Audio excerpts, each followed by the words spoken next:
Previously on Black Panther, The Man Without Fear, T'Challa ceded his role as leader of the nation of Wakanda to his sister Shuri after the mostly forgettable Secret Invasion event.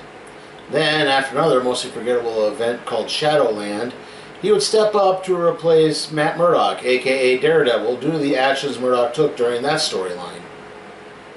T'Challa would work with Foggy Nelson to assume the identity of a Congolese immigrant named Okonkwo and take over a small diner that Matt Murdock owned.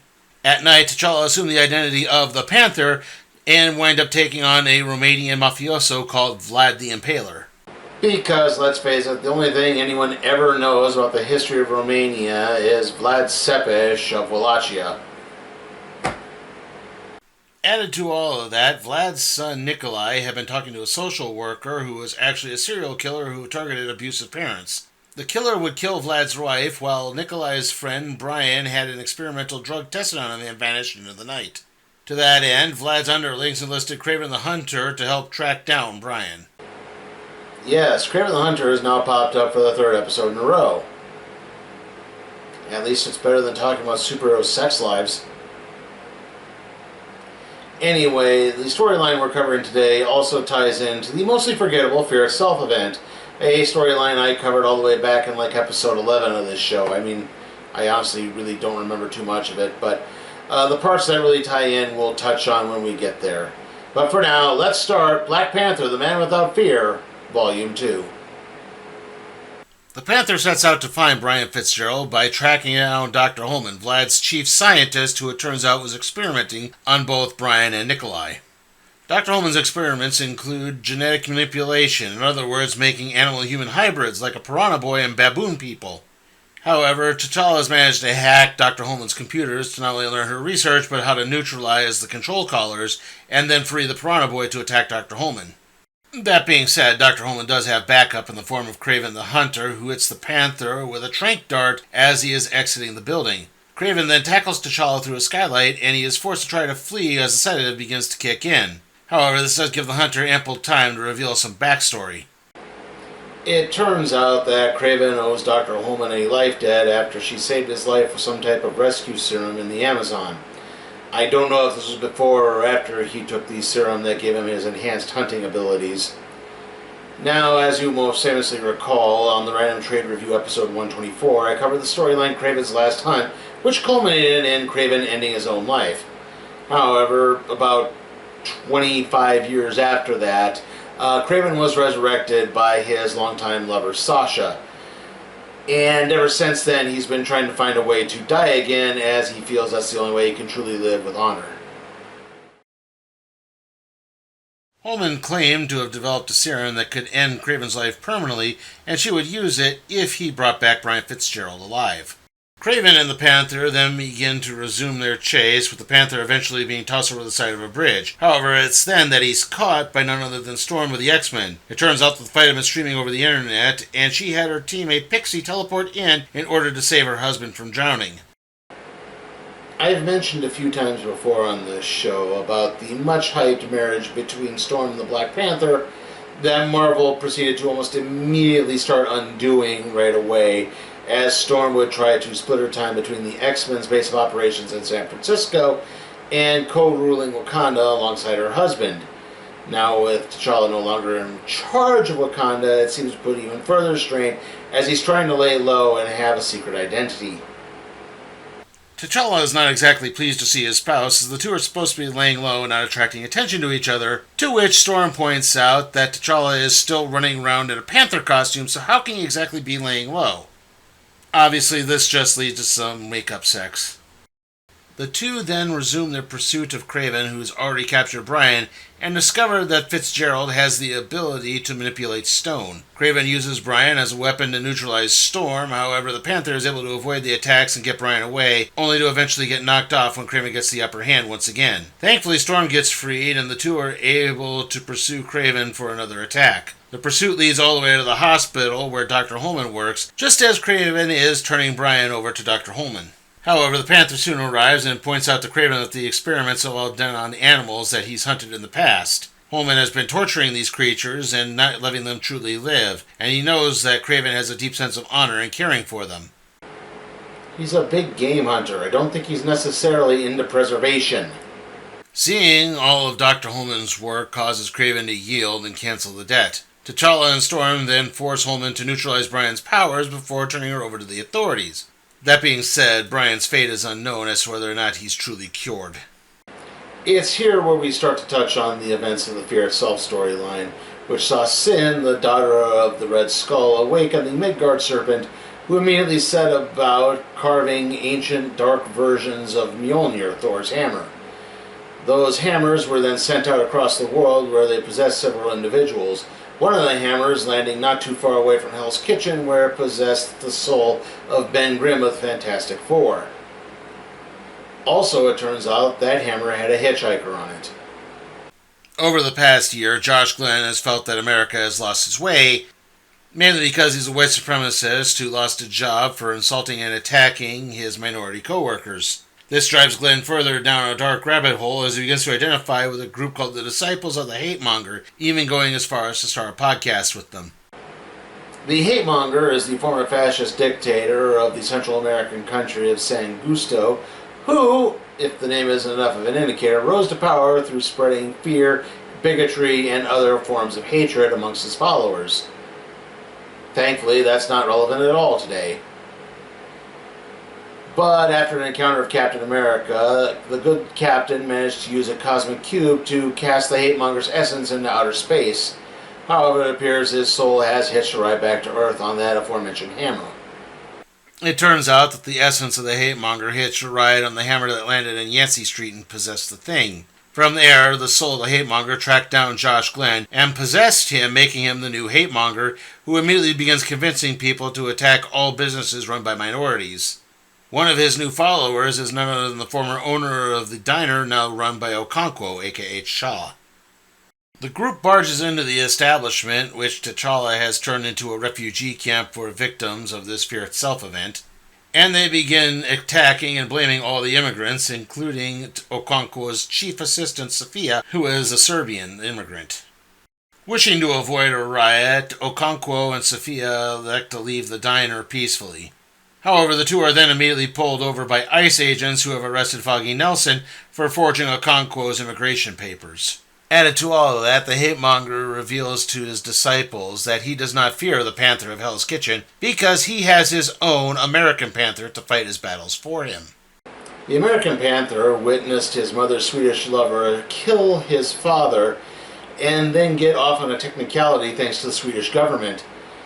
So the American Panther tracked down that killer and killed him instead, and has now vowed to kill all immigrants because he blames them all for what happened. Again, thankfully, not relevant at all today. The jail provides little relief from the Hate Monger's wrath as T'Challa and Foggy get jumped by their new roomies. T'Challa is able to hold them off until the two get bailed out by Foggy's legal partner Becky. T'Challa promises to fix things, but Foggy has all but given up hope at this point. T'Challa heads back to the diner to begin working on building a communication device to neutralize the hateful rhetoric of the Hate Monger, as well as alert people to attacking what he believes to still be a safe space in the diner. Sophia catches him, and Okonkwo explains that he's been fighting a little too much like Daredevil when he needs to probably fight a little bit more like the Black Panther. Except that since he's no longer on the throne of Wakanda, T'Challa no longer has his connection to the Panther god, and thus does not have his Panther abilities. The Panther outfits Sophia with the device to block the Hate Monger's powers, and the two head to the police precinct to get at that computer in order to clear Foggy and Okonkwo's names. Sophia watches on from a distance as Okonkwo prepares to break into the building so he can access the computers in order to clear his and Foggy's names. This eventually leads to a confrontation between the Panther and the American Panther, as Hate Monger just kind of runs off, and again, a powerless T'Challa gets overwhelmed and even Sophia gets captured. Of course, it was all according to plan, as the Panther soon activates an EMP device he had Sophia place on the premises. T'Challa and Sophia are able to break free and knock out most of the security guards as well as the American Panther, and then T'Challa takes off after the Hate Monger. The Hate Monger is leading another rally, and the Panther is forced to shrug off several attackers at said rally as he makes his way towards the villain. The Hate Monger is unconcerned as to any threat the Panther poses, as he can possess anybody living or dead. The Panther is well aware of this and places an inhibitor on the hate-monger's forehead. Before he can activate the device, however, the American Panther attacks and the two begin brawling once again. However, T'Challa is able to make quick work of the American Panther and activate the device, driving the hate-monger from Glenn's body and allowing the spirit to be cast out into another dimension. The American Panther is unaffected by this, however, and still wishes to fight T'Challa. That is, until T'Challa knocks him back into the crowd, who overwhelms him again. All the hate-monger's allies are arrested, and the American Panther outfit just kind of vanishes, where it seems someone else has found it. Afterwards, T'Challa hacks the DOJ computers to clear his and Foggy's names. Then, when later cleaning up the diner, the former owner returns to apologize and just wants to work to clean things up. So T'Challa gives him a job, cleaning the toilets. Our final story is actually a tie into another crossover event called Spider Island that saw the entirety of New York City getting Spider-Man-like abilities after being bitten by genetically altered bedbugs. I'm not kidding. Anyway, there's a character who pops up here who we should technically get into, but they play a more prominent role in Volume 3 of Black Panther, The Man Without Fear, so I'll cover them when we get to that point, covering Volume 3. I just needed to take a moment to explain where you're going to see T'Challa having 6 arms. The Panther stalks the Citadel of the Hand. Wilson Fisk has assumed control of the ninja organization after the events of Shadowland. This all stops when T'Challa overhears a pregnant woman being abducted. He manages to free her, however someone else also got captured by a villain named Overdrive, who speedily gets away. This has also attracted the attention of Wilson Fisk. To that end, T'Challa must not only contest with Overdrive, but also Lady Bullseye, Fisk's chief assassin. And it turns out both of them have spider powers. However, he manages to do enough to neutralize both of them and free from the trunk a young lady who reveals that her father is in charge of a large investment firm that represents the nation of Wakanda and that Fisk has been putting a lot of pressure on them to do something for him. This all leads into Volume 3, which basically concludes Black Panther, The Man Without Fear. Anyway, we finished our look at Volume 2 of Black Panther, The Man Without Fear, and how was it?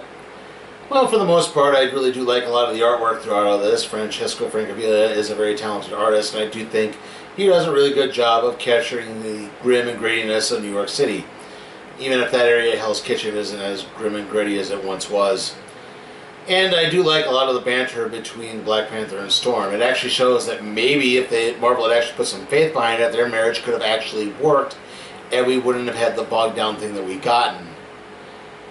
That being said, unfortunately, the rest of the story is just kind of dull. I think the Kraven stuff is just way too short and wrapped up way too nicely, and the hate monger stuff, which ties into Fear itself, is just... it's just not interesting.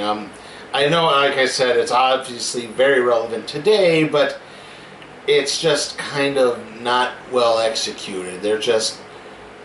it's like the hate-monger spews his stuff, everyone gets whipped up in a frenzy, and then T'Challa just looks sad.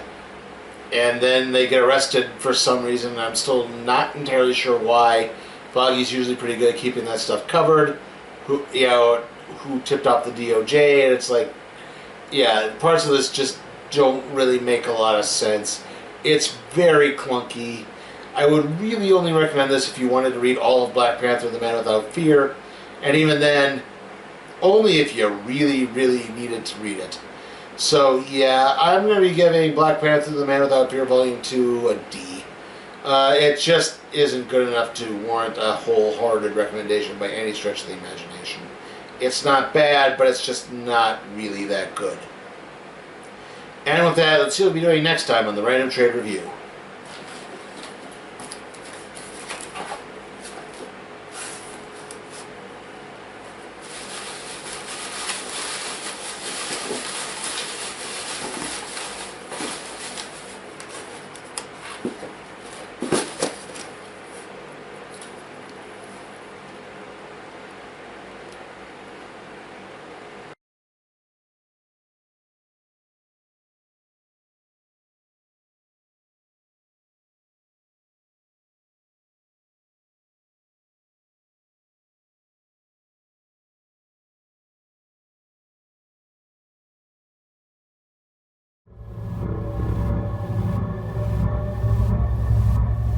Hey guys, remember you can support my work at patreon.com/CP10 for Cat Productions, where you can even request a trade to be put in the randomizer, aka the cardboard box.